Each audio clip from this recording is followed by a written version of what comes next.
All right, remember, grip, track, reach, and the fire will happen on its own. Oh my God.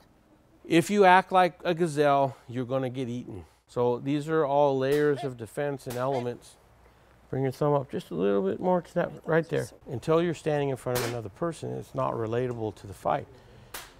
But what is going to end a fight?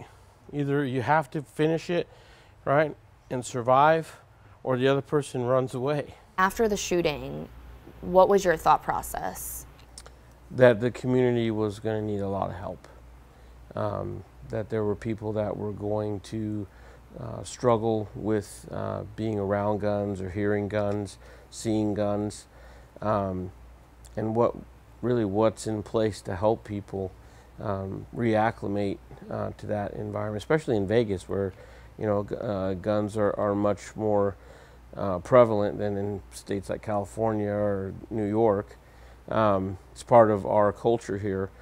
We trained about 860 people and just getting them reacclimated to guns, and this is a great way to do it because they're real guns, but the ammo is not lethal. Our intention in doing that class was to help. Number one thing with self-defense is self-confidence. Mm-hmm. And if a person loses self-confidence, it doesn't matter what they do, it's going to fail. And so we wanted to get people moving again. We wanted to get them comfortable. Associative therapy. Reach for it! Right? I better see you and the gun breach at the same time. Were these people that had been at the shooting, or just people in the community that were then now scared? Hundreds from the shooting. Yeah, I mean, there were people that we had in here 2 days after she lost her uncle.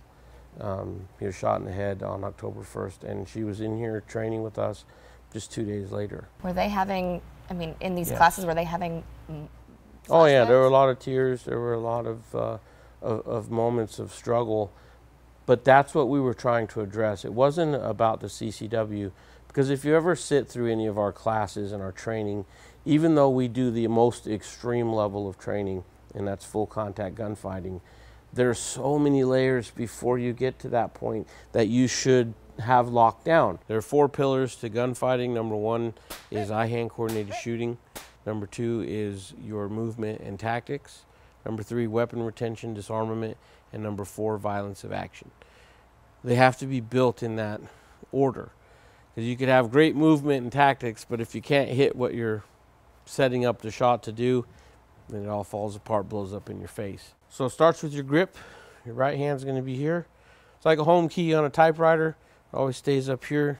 And you just punch out like you're diving off a diving board, and those are going to mirror each other. The idea is more associative therapy to get people reacclimated to firearms and not be a victim. How do we take care of that fear after an incident like that, so the next time something happens, they're not a victim all over again? Hit! There you go, hit! I'm not against things that do make sense, because I am about having a safer world for us to live in. But I also understand that law enforcement is not going to magically appear and stop somebody from stabbing me or punching me in the head. That's my responsibility. Don't you dare limit my ability to preserve my own life.